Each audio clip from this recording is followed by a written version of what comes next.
আজকের এই ভিডিওতে আমি বেসিক্যালি তিনটে বিষয় ডিসকাস করব।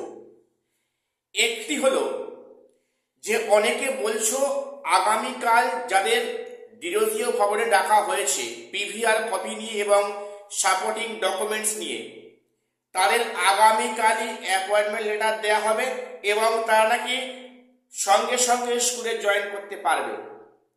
এই খবরটা আমার ভিডিও কমেন্টসে অনেকে করেছো এবং অনেকে এ নিয়ে ইউটিউবে ভিডিও পোস্ট করছে। দেখো, প্রথম বলি, আমার কাছে এমন কোনো খবর নেই যে আগামীকাল অ্যাপয়েন্টমেন্ট লেটার হাতে পেলে কাল থেকেই স্কুলে জয়েন করতে পারবে। বিষয়টা কিন্তু অত সহজ নয়, আমি তোমাদের বলে রাখলাম। অনেকে বলছো আমি নেগেটিভ ভিডিও বা আমি নেগেটিভ কন্টেন্ট তোমাদের সামনে প্রোভাইড করছি, তোমরা এটা ভুল ভাবছো। তোমরা বিষয়টা বুঝে দেখো যে বাস্তব জায়গাটা এসএসসি অ্যাকচুয়ালি এই যে জয়নিং প্রক্রিয়াটা একটু ডিলে করতে চাইছে, যেটা পরিষ্কার ইঙ্গিত।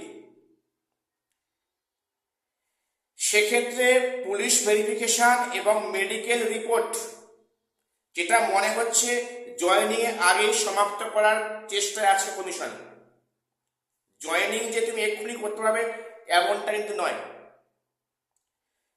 তো এবারে দেখো, কমিশন চাইছে বিষয়টা ডিলে করতে।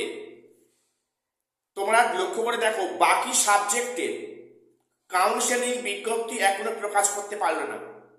এবং এটাও সঠিক যে বাকি সমস্ত বিষয় কিন্তু কাউন্সেলিংগুলো একদিনে বিজ্ঞপ্তি দেবে না, একদিনে সেখানে নোটিশ দেবে না। বাকি সাবজেক্ট যে আছে তোমার দেখবে তাকে 4-5টা হয়তো ক্যাটাগরিতে ভাগ করে সেখানে নোটিশ দেওয়া হবে যে কাউন্সেলিংয়ে। বিষয়টা লেন্দি করার মতো জায়গাতে এসছে। কাজেই যেটা ভাবছো যে আগামীকাল অ্যাপয়েন্টমেন্টটা পেলে আমি কালকেই স্কুলে জয়েন করতে পারবো, এমনটা কিন্তু হবে না, সম্ভাবনা নেই। সেই মোতাবেক আমার কাছে কোনো খবর নেই, এটা বললাম। এবং পরেরটি হচ্ছে এজলাস বদল। তোমরা জানো যে হাইকোর্টের সম্প্রতি রোস্টার চেঞ্জ হয়েছে, সেখানে বিভিন্ন বিচারপতির মামলার শুনানির ক্ষেত্রগুলো চেঞ্জ হয়েছে। এবং শুধু তাই নয়, বিচারপতি অমৃতা সিনহা ম্যামের বেঞ্চে শুধুমাত্র এক্সপিরিয়েন্সের 10 মাস্টার থাকবে। আদার্স এক্সপায়ারি অফ প্যানেল, প্রশ্ন ভুল মামলা এবং সেখানে যে রুলস চ্যালেঞ্জের মামলা, সেখানে কিন্তু এগুলো বা ইডাব্লিউএস যে মামলাগুলো, এগুলো হস্তান্তর হচ্ছে ঋতব্রত স্যারের বেঞ্চে। উনি আগামী 2 মার্চ অনওয়ার্ড উনি ওনার এজলাসে কিন্তু শুনানি হবে, যেটা সম্ভাবনা এই সামনে উইকে, নেক্সট উইকে কিন্তু সেখানে এক্সপিরিয়েন্সের 10 মার্কস নিয়ে একটা শুনানি হবে বিচারপতি অমৃতা সিনহা ম্যামের বেঞ্চে। এবার বাকি মামলাগুলো যেহেতু স্থানান্তরিত হচ্ছে, সেই মামলাগুলোর ভবিষ্যৎ কি হবে সেটা এখনই এই মুহূর্তে বলা যাবে না, সেটা বলা টাফ হয়ে যাবে। কারণ সেখানে বিচারপতি বদল হচ্ছেন, তাহলে কি সেখানে কি রায়টা বদল হবে সে নিয়ে এখন এই মুহূর্তে আমরা কিছু বলতে চাইছি না। দেখো, বিচার ব্যবস্থার প্রতি আমাদের পূর্ণ আস্থা ছিল, আছে, এরপরও থাকবে, এটা আমাদের মানতে হবে। তো নেক্সট এসো, আজকে যে গ্রুপ সি পরীক্ষা হলো, এসএসসি গ্রুপ সি পরীক্ষা হলো, সেখানে যে সেখানে ক্যান্ডিডেট পরীক্ষা দিয়েছে, প্রশ্নপত্র কেমন হয়েছে তোমার তো প্রশ্নপত্র সবাই দেখেছো। আচ্ছা, একটা কথা ভেবে দেখো তো, 60 নম্বরের পরীক্ষা কি 1 ঘন্টা 50 মিনিট সময়?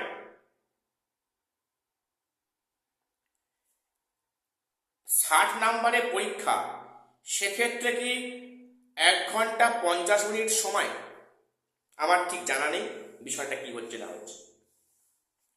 এবং সেখানে কোশ্চেন কিন্তু খুবই সহজ হয়েছে, যেটা বিভিন্ন পরীক্ষার্থীরা বলছে কোশ্চেন খুবই ইজি হয়েছে। এই কোশ্চেন যে গ্রুপ সিতে আসবে সেই এটাকে ভাবতেই পারেনি। কি অঙ্ক, কি ইংলিশ, কি জিকে, কি সিএ, সবই কিন্তু খুবই সহজ, একদম লো লেভেলে কোশ্চেন হয়েছে। সেটা ম্যাক্সিমাম স্টুডেন্টরা কিন্তু উত্তর করতে পারবে। এক্ষেত্রে যারা পড়াশোনা করেছে, মানে যারা পড়াশোনা রীতিমতো মোটামুটি করে গেছে, তাদের প্রায় সেম জায়গাতে কিন্তু আসার একটা পরিস্থিতি তৈরি হয়েছে। এবং সেখানে কাট অফ মার্কস কি হতে পারে, আমি এ নিয়ে শীঘ্রই তোমাদের ভিডিও আপলোড দেব, যে গ্রুপ সিতে সম্ভাব্য কাট অফ কত থাকতে পারে এই কোশ্চেনে 1 ঘন্টা 50 মিনিট সময় কাট অফ কত আসবে, আমি এ নিয়ে তোমাদের খুব শীঘ্রই একটা ভিডিও তোমাদের দেব। তো যাই হোক, আগামীতে 8 তারিখে আছে গ্রুপ ডি পরীক্ষা। প্রত্যেককে যারা পরীক্ষা দেবে প্রিপারেশান নাও। গ্রুপ সি পরীক্ষা যদি এমন লেভেলে হয়, গ্রুপ ডি পরীক্ষা যে কোশ্চেন প্যাটার্ন সহজ হবে এ বিষয়ে কোনো সন্দেহ নেই, মনে হয় সহজ হবে। তো যাই হোক, আজকে এখন এই ভিডিওতে এটুকুই আপডেট দেওয়ার ছিল। প্রত্যেকের চ্যানেলটা সাবস্ক্রাইব করে দিও এসএসসি এবং পিএসসি গুরুত্বপূর্ণ আপডেট পাওয়ার জন্য। আজ শেষ করছি, দেখা হচ্ছে পরে কোনো ভিডিওতে।